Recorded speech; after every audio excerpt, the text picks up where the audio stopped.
십자가에 달리시기 전에 예수님의 마지막 설교 또 마지막 기도를 우리가 살펴보고 있습니다.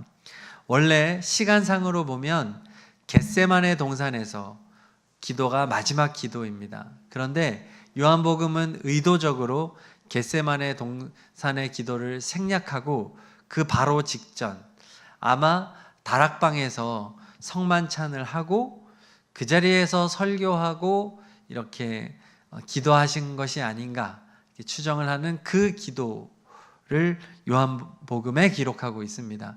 제가 지난번에 설교할 때는 막 그 다락방에서 이제 나와서 이렇게 이동하는 중에 설교했다라고도 말씀을 드렸는데 정확한 것은 알 수 없으니까 다락방에서 설교했던, 길에서 설교를 했던 마지막 설교와 마지막 기도를 우리에게 알려주는 거예요. 그러니까 지금 독자들에게 그 사도 요한은 다른 관점의 기도를 알려주고자 하는 겁니다.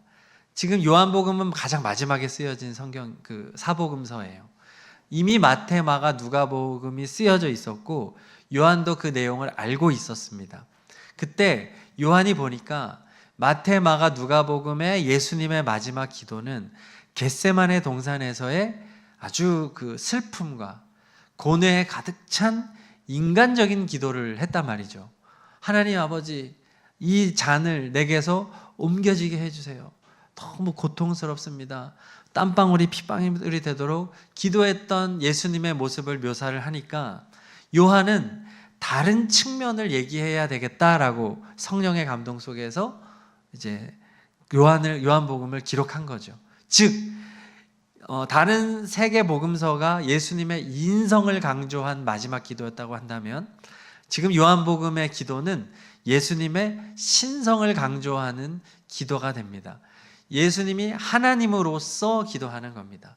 그러다 보니까 요한복음의 예수님의 기도는 단순히 십자가를 앞에 두고 슬퍼하고 애통하면서 괴로워하는 모습만을 가지고 있지 않은 거죠. 하나님으로서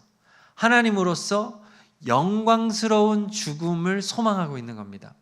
자신의 십자가 죽음을 통해서 하나님 아버지께서 영광을 받으실 것을 바라보고 있고 그 이후에 하나님의 아들이신 자기에게도 영광이 돌아오게 될 것을 소망하면서 죽으심 이후에 부활과 승천과 하나님 곁에서 온 세상 만물의 통치권을 위임받으시사 온 천하 만물을 다스리시고 예배를 받으시는 그 자신의 영광을 바라보면서 예수님은 지금 기도하고 있다는 거죠. 다 중요합니다. 예수님은 인간이시기도 하고 하나님이시기도 했기 때문에 인간적인 기도, 이거 예수님의 기도 맞습니다. 또 오늘 하나님으로서의 담대한 영적인 기도 역시 예수님의 기도가 맞다는 거죠. 자, 그리고 오늘 17장 6절에서 8절의 기도의 제목에 보면은 세 가지 주어가 나옵니다. 나는, 아버지께서, 그들은, 이렇게 세 주어가 나오게 되는데 우리 다시 한번 내용을 생각하면서 읽어보겠습니다. 시작. 나는 아버지께서 세상에서 택하셔서 사람들에게 아버지의 이름을 드러냈습니다. 그들은 본래 그들은 말씀을 지켰습니다. 지금 그들은 아버지께서 내게 주신 모든 것이 아버지께로부터 온 것임을 알고 있습니다. 나는 아버지께서 내게 주신 말씀을 그들에게 주었습니다. 그들은 그 말씀을 받아들였으며 내가 아버지께로부터 온 것을 참으로 알았고 또 아버지께서 나를 보내신 것을 믿었습니다. 자, 세 주어, 나는, 이게 예수님이죠. 아버지께서는 하나님 아버지, 그리고 그들은 이라고 하는 사람들이 등장을 합니다. 이 세 주어가 무엇을 했느냐 한번 정리를 해보았습니다. 첫 번째, 하나님께서 하신 일은, 자, 먼저 뭐 했습니까? 세상에서 자기 사람들을 택하셨다 그래요. 그리고 그들을 예수님에게 주었다고 말을 합니다. 그리고 예수님에게 말씀을 주셨다 이렇게 말을 합니다. 여기서 세상에서 자기 사람들을 택하셨다를 가지고 장로교의 예정론이 나온 겁니다. 예정론. 우리 감리교긴 하지만 이 예정론은 뭐냐? 하나님이 구원받도록 택한 자들이 예정되어 있다는 그 교리예요. 근데 이것을 우리 인간적인 관점에서의 예정이라고 생각하면 안 됩니다. 하나님의 차원에서의 예정이에요. 그러니까 이 부분을 오해하는 많은 사람들이, 아니 무슨 하나님이 세상을 창조하면서 누구는 구원받을 사람으로 창조하고 누구는 구원받지 못할 사람으로 창조할 수가 있냐? 그게 하나님의 사랑이 하나님이 맞느냐? 누구는 선택하고 누구는 선택하지 않느냐? 이렇게 말을 하는데 그것은 인간이 선택할 때 그렇죠. 하나님이 말하는 예정론은 시간과 공간을 초월하셔서 하나님이 누가 구원받을지 모른다면 하나님이겠습니까? 아니잖아요. 우리는 하나님을 말할 때 전지하신 하나님이라고 말합니다. 전지하다는 것은 과거와 현재와 미래의 모든 것을 다 아시는 분이라는 의미가 있어요. 그럼 하나님이 저 사람이 구원받을 거를 모르면 하나님이 아니잖아요. 그러니까 이 예정론이라고 하는 것은 하나님이 전지하신 하나님이기 때문에 하나님의 그 높고 설명할 수 없는 지혜와 그 하나님의 시공간을 초월한 그 알무로 안다는 얘기예요. 인간은 모릅니다. 그러므로 우리는 다른 영혼을 바라볼 때, 야, 저 영혼은 구원 못 받을 사람이야. 저래가지고 구원 받겠어. 이러면 안 된다는 거죠. 우리는 다른 사람들을 바라볼 때 그 모든 사람들이 하나님의 택함 받은 사람이라고 보아야 하겠습니다. 그 가운데 누가 구원받게 될지 우리가 모르잖아요. 그러면 우리는 어떻게 해야 되겠습니까? 하나님이 알아서 하겠지 뭐. 예정하셨으니까. 하나님 택한 사람은 구원하고 택하지 않은 사람은 어차피 구원 못 받겠지. 이게 아니라 우리는 어떻게 해야 되냐면 저 사람도 하나님이 택한 사람일 수 있어. 하나님이 나를 통하여 저 사람을 구원하시길 원하실 거야. 그래서 우리는 하나님의 예정을 믿지만 동시에 최선을 다해서 우리는 모르는 그 예정된 사람을 열심히 전도하기 위하여 힘써야 한다는 것이죠. 이해 가시죠? 그러니까 하나님은 아시지만 우리 모르기 때문에 고기를 잡을 때 어떻게 해야 됩니까? 그물을 칠 때 어느 고기가 잡힐지 안 잡힐지 알지 못하잖아요. 그렇지만 그물을 던져야 합니다. 그게 어부의 몫이에요. 어차피 뭐 잡힐 건 잡히겠지 하고 그물을 안 던지면 직무유기입니다. 마찬가지로 우리가 하나님이 선택한 자들을 하나님이 우리를 통하여 구원하실 때 우리는 믿고 열심히 전도해야 된다. 자, 이런 의미가 있는 겁니다. 자, 이어서 예수님이 하신 것을 보지요. 예수님 뭐 했습니까? 1번 읽겠습니다. 하나님께서 예수님에게 주신 사람들에게 하나님의 이름을 드러내셨다. 두 번째, 하나님에게 받은 말씀을 그들에게 주었다. 자, 여기서 예수님이 어떤 분인지를 알 수 있습니다. 자, 예수님은 누구를 드러냈다고요?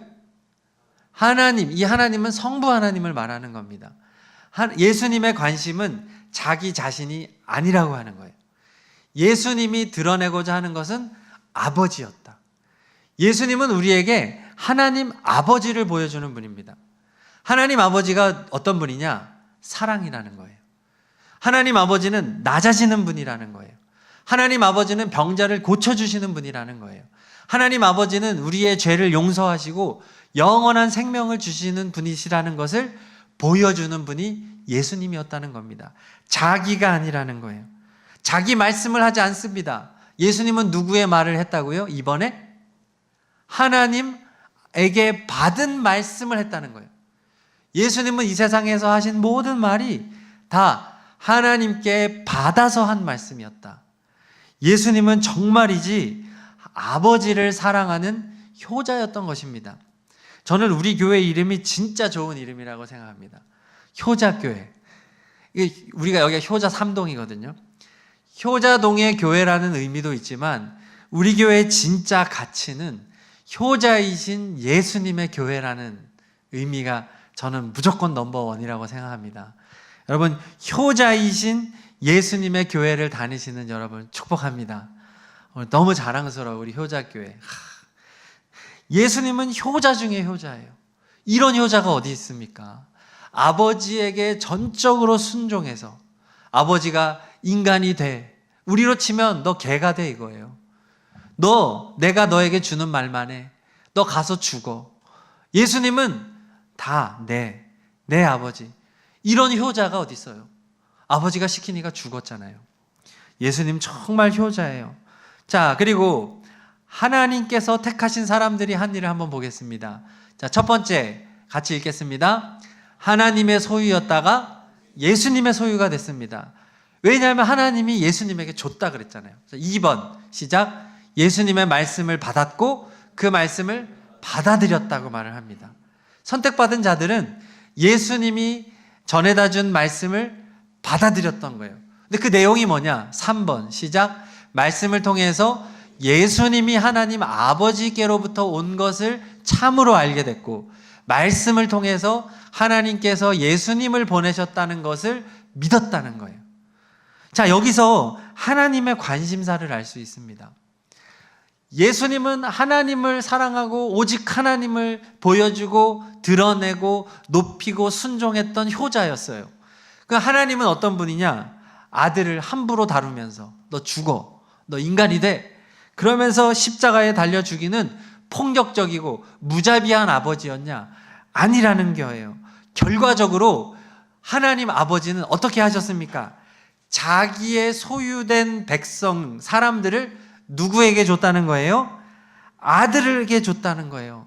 하나님의 목적은 아들에게 있는 거예요. 그리고 예수님에게 말씀을 전달하라고 했어요. 그런데 그 말씀을 사람들이 받아서 보자 이 말씀이 내용이 뭐였는지를 알았던 겁니까? 예수님이 하나님이 참으로 하나님께로부터 오셨다는 것을 참으로 알게 된다는 거, 이 성경을 통해서. 또 하나는 하나님께서 예수님을 보내셨다는 것을 믿게 했다는 거예요. 예수님을 알고 믿는 것이 하나님의 목적이었다는 거예요. 성부 하나님을 높이고 성부 하나님만을 섬기는 게 아니라 내 아들에게 너희들 줬다. 니네는 이제 내 아들의 소유다. 내 아들을 왕으로 섬겨라. 이제 너희들은 내 아들의 종이 되어야 한다. 라고 말씀을 주셨다는 얘기예요. 맞아요. 하나님은요, 아들을 지극히 사랑하는 아버지입니다.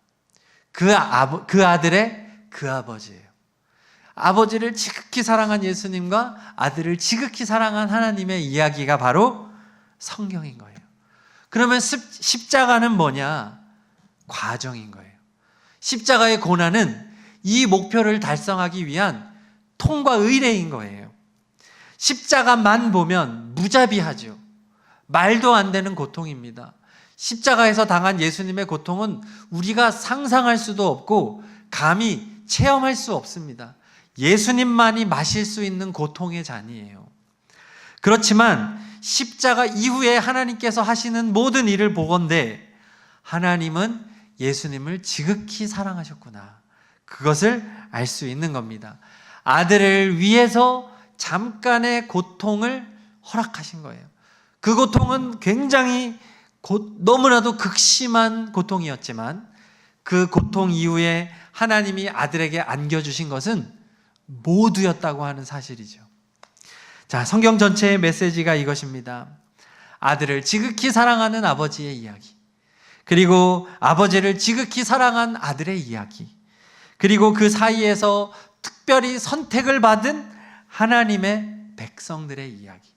원래 하나님의 소유였던 자들이 죄로 인하여 하나님으로부터 벗어나게 되었고, 아들이 오셔서 그 벗어난 자들을 다시 하나님의 백성으로 삼았는데, 하나님께서는 그 백성을 오롯이 아들에게로 준 이야기, 그것이 성경이라는 거예요. 하나님의 최종적으로 원하시는 것은 하나님이 아들에게 준 자들, 사람들이, 우리들이 날마다 예수님을 알아가고 예수님을 믿는 것입니다. 예수님을 사랑하는 것입니다. 할렐루야. 예수님 잘 믿으시기를 축복합니다. 예수님이 우리의 전부임을 잊지 마시기 바랍니다. 예수님만 드러내는 것, 그거예요. 결국 여러분, 성경은 하나님이 우리에게 주신 사랑의 편지잖아요. 러브레터예요, 하나님의. 근데 여러분, 이 러브레터를 누가 전해줬다고요? 예수님이 전해줬다는 거예요. 이 편지는, 하나님의 말씀은 처음부터 창세기 1장 1절부터 요한계시록 마지막 절까지 다 예수님이 우리에게 주신 말씀이에요. 예수님 자체입니다. 이 사랑의 편지를 예수님이 배달원이 돼서 우리에게 다 전해주시고 해석해주시고 깨닫게 해주셨어요. 그래서 우리로 하여금 하나님이 사랑이라는 것을 깨닫게 해주십니다. 그리고 하나님은 우리에게 이 말씀을 통해서 우리에게 말씀하시기를 너희 예수는 내가 보낸 나의 아들이고 너희는 예수님을 알아가고 예수님을 믿는 것이 너희가 할 일이다. 예수를 사랑하며 살아라. 예수님을 높이며 살아가라. 이것이 하나님이 우리에게 주신 메시지인 것입니다. 결국 예수님은 성경을 전해주시는 분인가 동시에 성경의 목적이 되는 분이라고 하는 사실이에요. 그러니까 하나님께서 예수님을 전령으로 사용하신 거죠. 배달부로. 보통은 이 전령들은 그냥 전달해주고 끝이에요. 전달해주고 가면 끝입니다. 그러나 하나님은 아들에게 말씀을 주셔서 우리에게 보내시면서 이 아들을 사랑하라는 거예요. 이 아들이 너희를 위해 십자가에 죽었으니 너희들의 영원한 왕으로 이 아들을 삼아라. 하나님이 직접 우리에게 그 사이에서 아들을 우리에게 소개시켜주고자 하는 책이 성경이었다는 겁니다. 여러분, 그러므로 성경을 날마다 가까이 함으로써 예수님에 대한 알미 날마다 커지기를 축복합니다. 예수님을 향한 믿음이 날마다 커지기를 축복합니다. 예수님을 향한 사랑이 커지기를 축복합니다. 그게 우리가 살아가는 인생의 목표라고 하는 거예요.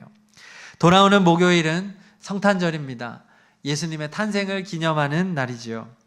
그 어느 날보다 이 성탄을 기뻐하는 우리가 되어야 하겠습니다. 이 예수님이 하나님의 그 복된 소식을 안고 이 세상에 큰 기쁨의 소식으로 오셨잖아요. 예수님 자체가 편지이고 예수님이 우리의 목적이 되십니다. 이때 미국에서는요, 이제 성탄절에 해피 크리스마스, 메리 크리스라는 말보다 해피 할러데이, 즐거운 휴일이라는 인사를 더 많이 한다고 합니다. 왜냐하면 이제 미국은 이제 다양한 종교와 민족으로 구성이 되어 있기 때문에 유대인들이 싫어해요. 해피 크리스마스 하면. 근데 미국에는 유대인들이 얼마나 힘이 강합니까? 무슬림 점점 많아지고 있죠. 또 종교적인 배타성을 없앤다는 이유로 학교를 비롯한 공공기관에서 해피 크리스마스, 메리 크리스마스라는 단어보다는, 그 구절보다는 해피 할러데이즈라고 인사를 하자라고 했다는 거예요. 특히 진보 성향의 정권일 때 이렇게 인사를 하게 했다는 거죠. 지금 보수 정권이라서 좀 덜하기는 해도, 근데 우리는 어떻게 해야 되겠습니까? 우리는 해피 크리스마스, 메리 크리스마스라고 당당하게 인사할 수 있는 우리가 되어야 하겠습니다. 예수님의 오신 날, 예수님이 태어나신 날을 우리가 당당하게 기뻐해야 하겠습니다. 우리 한번 서로 인사해 볼까요? 해피 크리스마스. 우리 옆에 보시고 해피 크리스마스. 자, 메리 크리스마스. 네, 굉장히 어색해 하시는군요. 네, 자, 우리 서로 예수님의 오심을 기뻐하면서 우리 예수님으로 충만한, 우리 예수님을 향한 감사가 넘쳐나는 우리가 되기를 바랍니다. 이제 성탄 전야제 때 우리 청년부에서 열심히 이제 축제 준비를 하고 있는 것으로 알고 있습니다.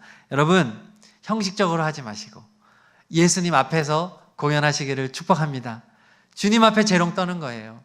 사람들이 아니라 우리 예수님 앞에서 기뻐하고 밝은 표정으로 우리 주님을 마음껏 기뻐하고 찬양하는 여러분 되기를 소망합니다. 그리고 이분날에 또 새벽성도 하게 되는데 새벽성도 꼭 같이 하시고 새벽성 이후에 함께 즐거운 교제 시간을 갖기를 바랍니다. 그리고 정작 성탄 당일날에 자느라 못 나오는 경우가 많은데 이분날에 너무 늦게 주무시지 마시고 적당한 시점에 들어가서 쉬시고 11시 예배니까 푹 주무시고 11시 예배에 꼭 나오셔서 또 우리 청년 중에 김덕신 형제라고 세례를 받습니다. 우리 일부 예배를 나오고 있는데 우리 그 형제의 세례를 같이 축하하면서 또 우리 예수님의 나심을 기뻐하는 그러한 절기가 되시기를 축복합니다. 자, 우리 이 시간 다 함께 우리 예수님 오직 예수님을 이 시간 지난주에 이어서 우리 힘차게 찬양하도록 하겠습니다. 오직 예수, 오직 예수, 다른 이름은 없네. 그렇습니다. 주 이름만 우리에게 주셨네. 오직 예수, 다른 이름 없네. 오 영광과 존귀 권세와 찬양 받으실 분. 한 번 더 고백합니다. 오직 예수, 오직 예수, 다른 이름은 없네. 주 이름만, 주 이름만 우리에게 주셨네. 오직 예수, 오직 예수, 다른 이름 없네. 오 영광과 존귀 권세와 찬양 받으실 분 오직 주 예수. 온 땅 위에 홀로, 온 땅 위에 홀로 높으신 이름 하늘 위 높이 들리셨네. 온 땅 위에, 온 땅 위에 홀로 높으신 이름 영광과, 영광과 존귀와 찬양 드리세. 오직 예수, 오직 예수, 다른 이름은 없네. 아멘. 주 이름만 우리에게 주셨네. 오직 예수, 다른 이름 없네. 오 영광과 존귀 권세와 찬양 받으실 분 오직 주 예수. 우리 말씀 붙잡고 기도할 텐데요. 예수님은 하나님의 목적이요, 성경의 목적입니다. 우리의 목적입니다. 예수님께서 이 세상에 오신 것을 기뻐하며 영원히 예수님을 높이며 예수님을 왕으로 모시고 살아가겠습니다. 우리 예수님 성탄을 기다리며 우리 예수님을 마음을 다해 높여드립니다. 우리 주님을 찬양하고 경배하며 한 3분 정도 기도하겠습니다. 할렐루야. 하나님 아버지 감사합니다. 할렐루야. 오직 예수, 주님 경배합니다. 주님 예배합니다. 오직 예수, 오직 예수. 아멘. 주님을 찬양합니다. 주님을 경배합니다. 온 마음을 다해 주님을 찬양합니다. 오직, 오직 예수 찬양합니다. 할렐루야. 아멘. 할렐루야. 아멘. 오직 예수, 다른 이름 없네. 할렐루야. 할렐루야. 주님을 찬양합니다. 우리를 위하여 이 땅에 인간으로 오신 예수 그리스도를 찬양합니다.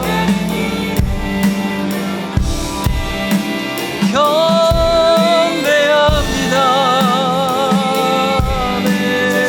아멘. 주님 우리 가운데 임재하여 주시고 예수님 우리의 찬양을 받아 주시옵소서. 우리의 예배를 받아 주시옵소서. 우리 우리의 연약함을 도와주시옵소서.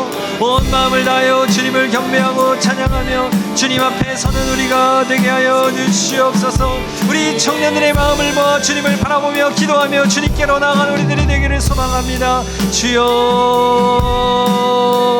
주여 도와주시옵소서. 주님 인도하여 주시옵소서. 예수님 우리 가운데 왕으로 임재하셔서 우리의 통치와 다스림을 받아주시고, 예수님 우리의 마음을 고쳐주시고, 예수님 우리를 온전케 하여 주시고 우리의 예배를 받아주시옵소서. 영원토록 주님을 찬양합니다. 영원토록 주님을 찬양합니다. 아멘. 예수님의 이름으로 기도합니다. 아멘.